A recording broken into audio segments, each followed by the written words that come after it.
आज हमारे साथ हैं सोशियोलॉजी विभाग से चेयरपर्सन डॉक्टर विनोद चौधरी, जो कि इस बार पूटा में ग्रुप 1 में एग्जीक्यूटिव के पद पर चुनाव लड़ रहे हैं। सर, आप हमें बताएं, इस चुनाव में आपका मुख्य मुद्दा क्या है? देखिए, इस चुनाव में बहुत सारे मुद्दे हैं और मुख्य मुद्दे लगभग 12-13 साल से मैं देख रहा हूँ वो एज इट इज़ हैं। क्योंकि पिछली जो पूटा बनी है उन्होंने बहुत सारे मुद्दों को कुछ भी किया नहीं और कम्युनिटी को एक तरीके से बरगलाने का ही काम किया। जैसे आप देखेंगे 65 ईयर जो एज होनी चाहिए रिटायरमेंट की टीचर्स की, वो अभी तक नहीं हुई है।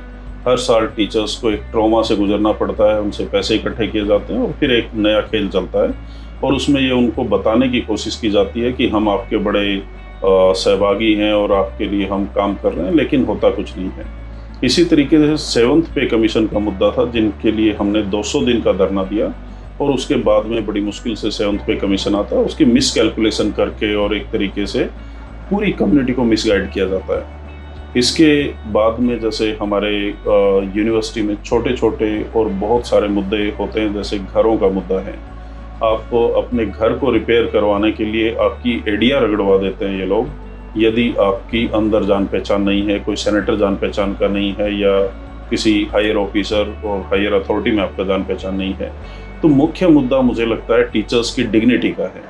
अगर टीचर्स की डिग्निटी इंश्योर कर दी जाए, उनके छोटे मोटे काम जो बनने ही हैं लीगल तरीके से और उनका हक बनता है, अगर उनको ढंग से उनको करने दिया जाए और वो काम अपने आप हो जाएं बजाय टीचर्स को चक्कर कटाने के, तो टीचर्स बहुत ज़्यादा प्रोडक्टिव हो सकते हैं। वो अपने ऑफिस में, अपने टीचिंग में, रिसर्च में बहुत अच्छे तरीके से ध्यान देंगे। लेकिन अभी होता क्या है, आपको अपने छोटे से काम के लिए, मान लो LTC का कोई छोटा सा पेपर है, उसके लिए आपको 10 बार चक्कर काटने पड़ेंगे। फॉर्म्स इतने आदिम के ज़माने के बनाए गए हैं कि 1965 का फॉर्म आज भी चल रहा है। इतने छोटे छोटे अक्षरों में और इतनी वाहियात बातें पूछी जाती हैं जिनका उस चीज़ से कोई लेना देना नहीं होता है। चीज़ों को इतना कॉम्प्लेक्स बना दिया जाता है कि धीरे धीरे टीचर्स रिसर्च से और राइटिंग से डिस्करेज हो जाते हैं। तो टीचर्स को अगर फ्री हैंड नहीं दिया जाएगा, उनके काम आसानी से नहीं होंगे, तो बहुत मुश्किल है कि हम एकेडमिक में ज़्यादा अच्छा कर पाएंगे। फिर एक और मुद्दा था जिसमें मैं काफ़ी सालों से लगा हुआ हूँ और यूनिवर्सिटी के अंदर बहुत सारे फॉरेन स्टूडेंट का एडमिशन करवाने के लिए भी हम मेहनत करते हैं, लेकिन बराबर में कुछ ऐसी प्राइवेट दुकानें सिमिलर नाम से चालू हो गई हैं जिनकी एडमिशन हमारे वहाँ डाइवर्ट हो जाते हैं। और इसके प्रशासन को ये चाहिए था कि टाइम पे उस नाम को इरेडिकेट करने के लिए या अपनी यूनिवर्सिटी की आइडेंटिटी को क्लैरिफाई करने के लिए कंप्लीट और क्लियर मैसेज होना चाहिए था। वो ना पूटा ने किया, ना एडमिनिस्ट्रेशन ने किया और अभी तक वो मुद्दा लटका हुआ है। तो मुख्य मुद्दे बहुत सारे हैं, पैरेलल हैं और बहुत सालों से लटके हुए हैं। तो उनको अगर ढंग से टैकल कर लिया जाए, और मुझे नहीं लग रहा है कि वो बहुत मुश्किल मुद्दे हैं, उनको इसलिए लटकाया जाता है ताकि हर इलेक्शन में उसको मुद्दा बनाया जा सके। अगर हम प्रशासन से आराम से बैठ के बातचीत भी करें तो बहुत सारे मुद्दे वैसे ही सुलझ जाएंगे। लेकिन क्या होता है कि पूटा में आने वाले लोग अपने पर्सनल फ़ायदे उठा लेते हैं और उसके नाम पर कम्युनिटी को बेच खाते हैं। उसकी वजह से पूरी कम्युनिटी परेशान होती है और 2-4-5 लोग हैं जो पूटा को बकरी बना के अपने आंगन में बांध लेते हैं और उसके बाद उसको जहां बोलते हैं वो मिमनाना चालू कर देती है और अपने पर्सनल काम निकाल के अगले साल फिर उन्हीं मुद्दों के साथ में वो पूटा में फिर से आ जाते हैं। सर, एक टीचर होने के नाते पूर्व में आपको कौन कौन सी समस्याओं का सामना करना पड़ रहा है? देखिए, एक छोटा सा आपको मैं एग्जांपल देता हूँ। मेरे घर में टॉयलेट की सीट बदलवाने के लिए मुझे लगभग 2.25 साल का इंतज़ार करना पड़ा। इतना स्लो काम है, खासकर कंस्ट्रक्शन ऑफिस का। लेकिन जब छुट्टियों का टाइम होता है और सीमेंट लगा के जहाँ पे उनको दूसरी किस्म के फ़ायदे मिलते हैं, वहाँ वो बहुत तेज़ी से काम करते हैं। लेकिन टीचर्स के घरों में छोटे छोटे काम करने के लिए वो एडिया रगड़वा देते हैं और वो आपको एहसास करवा देते हैं कि आप एक अदने से टीचर्स हैं और आपकी कोई औकात नहीं है, हम जब करेंगे करेंगे। अब भी मैं अपने घर पे छोटे छोटे कंस्ट्रक्शन के काम थे या रिपेयरिंग के थे, तो उसके लिए 6-6, 8-8 महीने से मैं पीछे लगा हूँ, तब जाके काम हुए हैं। और डिपार्टमेंट का अगर आप देखेंगे तो वही कंस्ट्रक्शन के मुद्दे, साफ पानी का मुद्दा या हमारे लिए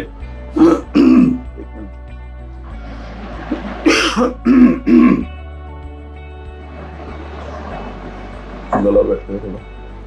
तो इस तरीके के मल्टीपल मुद्दे हैं जिनकी वजह से टीचर्स को तंग होना पड़ता है। तो अच्छा ये हो कि अगर टीचर्स की डिग्निटी इंश्योर कर दी जाए, उनके छोटे छोटे कामों के लिए बार बार उनको इधर उधर दौड़ना ना पड़े, किसी ऑफिस में जाके मिन्नतें ना करनी पड़े, तो बहुत अच्छा होगा। सर, आप एनवायरनमेंट के बारे में जागरूकता फैलाने का काम करते हैं। पंजाब यूनिवर्सिटी की इकोसिस्टम के बारे में आपकी क्या राय है? देखिए, जागरूकता फैलाने के साथ साथ में हम इंश्योर करते हैं कि इन्वायरमेंट हमारा अच्छा हो और पेड़ पौधों की देखभाल हो। यहाँ पे कोई साइंटिफिक तरीके से पेड़ों की देखभाल नहीं हो रही है। मेरे सामने सैकड़ों पेड़ों ने दम तोड़ दिया है और मैं देख रहा हूँ कि लगभग 50 से 60% जो पेड़ हैं वो बुरी हालत में हैं। उनकी नॉन साइंटिफिक तरीके से एक तरफ से प्रूनिंग कर दी जाती है, कोई बिजली विभाग वाला कर जाता है। पोलार्डिंग और प्रूनिंग जो साइंटिफिक तरीके से होनी चाहिए वो नहीं होती है। और ऐसे पेड़ जिनको बेच के पैसा मिल सकता है, उसको काटने के लिए इतनी लार टपकाता है कुछ यहाँ के स्पेसिफिक लोग, और हर साल 10-20 पेड़ काट के वो बेच के हजम कर जाते हैं। और ये आज से नहीं चल रहा है, ये धंधा पुराना चल रहा है। जब भी सफ़ेदे के पेड़ या कोई ऐसा पेड़ जो अच्छा एक्सपेंसिव बिक सकता है, वो बेचने के लिए वो तैयार रहते हैं। लेकिन जो असली पेड़ हैं हमारे या पूरी यूनिवर्सिटी कैंपस के पेड़ हैं, उनको वो साइंटिफिक तरीके से मैनेज नहीं करते हैं। उसकी वजह से नुकसान क्या होता है कि हमारे एक तो ग्रीनरी घट रही है, दूसरा कंक्रीट डाल के उनके पेड़ों को जड़ें बर्बाद की गई हैं। मैं पहले एक बार धरने पे भी बैठा इसी मुद्दे पे कई साल पहले। उसके बाद में कोई ग्रीन कमेटीज़ भी बनी और उसकी रिकमेंडेशन को कहीं पे भी आपको देखने के लिए अभी नहीं मिलेगी। पानी जो कैंपस में है, कहीं पे ये कहर बरपाता है, लाखों रुपए का नुकसान कर देता है, गाड़ियाँ डूब जाती हैं, घर डूब जाते हैं, सामान टूट जाता है और हर साल दीमक से लेके तमाम सारी प्रॉब्लम होती हैं। तो उसको साइंटिफिक तरीके से मैनेज किया जा सकता है। हमारे पास 2 बड़े तालाब हैं, वहाँ पे इन पानी को इकट्ठा किया जा सकता है, बिल्डिंग्स के पानी को सहेज के रखा जा सकता है। तो जो पढ़े लिखे लोगों को एक सिस्टमेटिक तरीके से परफॉर्म करके कम्युनिटी को दिखाना चाहिए कि देखिए हमारा सिस्टम कितना वेल मैनेज्ड है, कितने अच्छे से हम अपना सिस्टम को मैनेज कर रहे हैं, पेड़ों को, पानी को, आपके इकोसिस्टम को, कहीं पे पेड़ पौधे होने चाहिए वहाँ पे लगा रहे हैं और सीमेंट जड़ों में नहीं दे रहे हैं। एनजीटी के रूल का डायरेक्ट वायलेशन होता रहता है। तो कुल मिला के हम ये मैसेज दे रहे हैं कि हम पढ़े लिखे मूर्ख हैं, डिग्रीधारी हैं। अगर हमें सही ये बताना है कि हम बिल्कुल बढ़िया से काम कर रहे हैं और कम्युनिटी में भी ये मैसेज जाए कि हम इस पेड़ों को बचा के अपना प्रकृति पर्यावरण तो बचा ही रहे हैं, आगे जो समाज में, क्योंकि पूरे देश से स्टूडेंट आते हैं, विदेश से आते हैं, वो सीख के यहाँ से और अपने यहाँ पे भी पंचायतों में और बाकी तमाम सारी जगह पे पेड़ पौधों को और इकोसिस्टम को ठीक करें। सर, जैसे स्टूडेंट्स के लिए एक कॉमन स्पेस है यूनिवर्सिटी में, स्टूडेंट सेंटर, तो क्या प्रोफेसर्स के लिए भी ऐसी कोई जगह है? देखिए, फ़िलहाल ऐसी कोई जगह नहीं है जो कॉमन स्पेस हो जहाँ पे डिफरेंट डिसिप्लिन और डिफरेंट डिपार्टमेंट के टीचर बैठ के बात कर पाएँ। हम मल्टी कल्चरल एस्पेक्ट की बात करते हैं और मल्टी डिसिप्लिनरी होने की बात करते हैं, लेकिन वो तभी पॉसिबल है जब टीचर्स को साथ में बैठने के लिए कोई जगह हो, खासकर शाम के टाइम पे, क्लासेस के बाद में, क्लासेस के बीच में, जहाँ पे टीचर्स बैठ के चाय पानी पी पाएँ, आराम से बैठने के लिए जगह हो और डिफरेंट डिसिप्लिन के लोगों के साथ में बैठ के चर्चा करने की जगह हो। तो ऐसा अगर कोई स्पेस बने जिसको हम टीचर सेंटर बोल सकते हैं, जैसे स्टूडेंट सेंटर कहते हैं, उससे क्या होगा कि हमारी जो प्रोडक्टिविटी है वो भी बढ़ेगी, हमारी थकान भी जल्दी मिटेगी। इसके साथ साथ में जो हमारे इंटरडिसिप्लिनरी अप्रोच जो आनी चाहिए, न्यू एजुकेशन पॉलिसी का भी जो मुद्दा है, वो बेहतरीन तरीके से आ सकती है।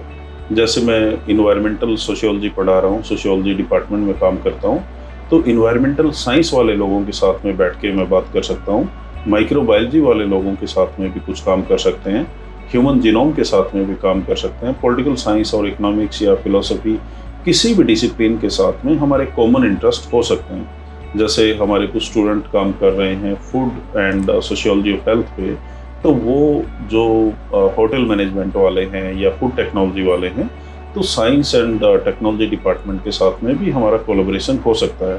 तो एक कॉमन स्पेस की रिक्वायरमेंट बहुत ज़्यादा है और जहाँ पे टीचर्स डिग्निटी के साथ में बैठ पाएँ। अभी आप देखेंगे स्टूडेंट सेंटर पे जाके स्टूडेंट के साथ में थाली लेने के लिए टीचर्स भी लाइन पे लगे हुए हैं, धक्का मुक्की हो रही है। कई बार स्टूडेंट को पता नहीं होता है कि टीचर है, तो थोड़ी बदतमीजी भी वहाँ पे हो जाती है। तो क्यों नहीं एक ऐसा कॉमन स्पेस हो जहाँ पे शांति से बैठ के डिग्निटी के साथ में हम एक बेटर एकेडमिक माहौल भी तैयार कर पाएँ और अपनी जो मेंटल फटीग है उसको भी टैकल कर पाएँ। Sir, as a chairperson of your department आपको क्या क्या दिक्कतों का सामना करना पड़ता है? देखिए, चेयरपर्सन के पास में एक तो फ्रीडम होनी चाहिए अपने डिपार्टमेंट में अलग अलग काम करने के लिए। दूसरा, फंडिंग होनी चाहिए जिससे हम जैसे कई बार सेमिनार में चाय पिलानी है उसके भी पैसे हमारे पास नहीं होती हैं, जैक की मीटिंग्स करनी है उसके लिए फंड्स का कोई प्रोविज़न नहीं है। आपको छोटे छोटे पैसे अपनी जेब से खर्च करने होते हैं और वो लंबे टाइम में, जब 3 साल का आपका टेन्योर है तो वो लाखों में एक बिल चला जाता है। उसकी वजह से क्या होता है, कुछ टीचर डिस्करेज हो जाते हैं कि हम ज़्यादा काम ना करें या ज़्यादा मेहनत जो सेमिनार कॉन्फ्रेंस इन सब चीज़ों पे ना करें, क्योंकि एक छोटी छोटी फंडिंग्स जिनके लिए हमें बार बार पूछना पड़ता है या कोई आपको पास करवाना पड़ता है वो मुश्किल हो जाता है। तो एक तो डेली रूटीन के खर्चे जो हैं उनको बढ़ाया जाना चाहिए। दूसरा, टीचर्स जो अपने चेयरपर्सन हैं उनको ज़्यादा फ्रीडम हो अपनी चॉइसेस को वहाँ पे लागू करने के लिए। नए नए जो प्रोजेक्ट हैं, जैसे हमने बहुत सारे क्लब्स चालू करवाए, इन्वायरमेंटल क्लब है, साइकिलिंग क्लब है, स्पोर्ट्स क्लब है, मूवी क्लब है, लिटरेरी क्लब्स है। तो उन क्लब्स में भी थोड़ा खर्चा करने के लिए हमारे पास कुछ फंड्स हो। इसके साथ साथ में टीचर्स और जो चेयरपर्सन है उनको डिसीजन मेकिंग में इन्वॉल्व किया जाए ताकि बेटर डिसीजन वहाँ से आ सकें। अभी फॉर एग्जांपल मैंने टॉयलेट में एक एग्जॉस्ट फैन फिट करवाना था, उसके लिए हम लगभग 8 महीने से चिट्ठियाँ लिखे जा रहे हैं। एसी का पाइप लीक कर रहा था कहीं से जिसकी वजह से बिल्डिंग ख़राब हो रही है। तकरीबन 3 साल से हम चिट्ठियाँ लिख रहे हैं। कुछ जगह से ईंटें गिरने वाली थी बिल्डिंग से जिसकी वजह से कोई मर सकता है उसके नीचे आके। तो बिल्डिंग को मैनेज करने के लिए कोई आता ही नहीं है, उसकी इंस्पेक्शन ही नहीं होती है। बिल्डिंग्स के ऊपर कहीं पे मान लो तारकोल बिछाया गया था जिससे पानी की सीपेज ना हो, लेकिन दूसरी तीसरी साल वो फिर से सीपेज चालू हो जाती है। तो कंस्ट्रक्शन के मुद्दे बहुत सारे हैं जो कंस्ट्रक्शन ऑफिस को पूरी तरह ओवरहाल करने की ज़रूरत है और वो टीचर फ्रेंडली होना चाहिए। इसके साथ साथ में अगर आपको गेस्ट हाउस बुक करवाना पड़ता है तो आप इंफॉर्मेशन तो ऑनलाइन देते हैं, लेकिन फिर आपको ऑफलाइन ही माथापच्ची करनी पड़ती है। क्यों नहीं आप दिखा देते हैं कितने कमरे खाली पड़े हैं, आप अपनी चॉइस का कमरा यहाँ से चूज कर सकते हैं और आप अपना गेस्ट को वहाँ पे रख सकते हैं। जैसे पीएचडी के वाइवा करवाने हैं या कुछ और करवाना है तो गेस्ट जब आते हैं तब उनके लिए थोड़ा दिक्कत होता है। इसके साथ साथ में डिसीजन मेकिंग वाले प्लेटफॉर्म पे भी जो चेयरपर्सन को और ज़्यादा इन्वॉल्व करना चाहिए। पानी साफ नहीं होता है, बहुत बार फिल्टर ख़राब हो जाते हैं, उनको रिपेयर करने के लिए कोई नहीं आता है। तो बहुत छोटे छोटे मुद्दे हैं, लेकिन उनकी वजह से जो इम्पैक्ट होता है हमारी मेंटल हेल्थ पे और हमारे जो टीचिंग का जो पूरा का पूरा एक्सपीरियंस है वो ख़राब होता है। कई बार उसकी वजह से स्टूडेंट को भी तंग होना पड़ता है। तो अच्छा ये रहे कि जो चेयरपर्सन्स हैं उनके लिए थोड़ा स्पेस और बढ़ाया जाए, उनके लिए बेटर एकेडमिक माहौल तैयार करने के लिए भी ऑप्शन दिए जाएँ। अगर किसी को पब्लिकेशन करना है, कोई नया प्रोजेक्ट चालू करना है तो उसको आसान किया जाए, ना कि उसको कागज़ कार्रवाई में इतना उलझा दिया जाए कि वो कागज़ ही इकट्ठा करते रह जाए। उसके साथ साथ में जो कंस्ट्रक्शन ऑफिस है उसको स्ट्रीमलाइन करने की बेहद ज़्यादा ज़रूरत है, घरों के मामले में भी और ऑफिसेज़ के मामले में भी। और फंडिंग का जो मुख्य मुद्दा है वो भी ढंग से टैकल किया जाए। और जो कागज़ हम इतने सारे दिन साइन करते हैं उनमें बहुत सारी चीज़ें ऑनलाइन भी की जा सकती हैं।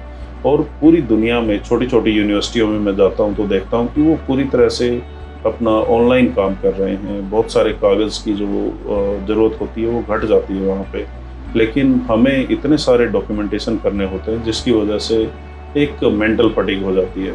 और बहुत सारे ऐसे काम होते हैं जिनकी ज़रूरत भी नहीं है, वो भी करने पड़ते हैं।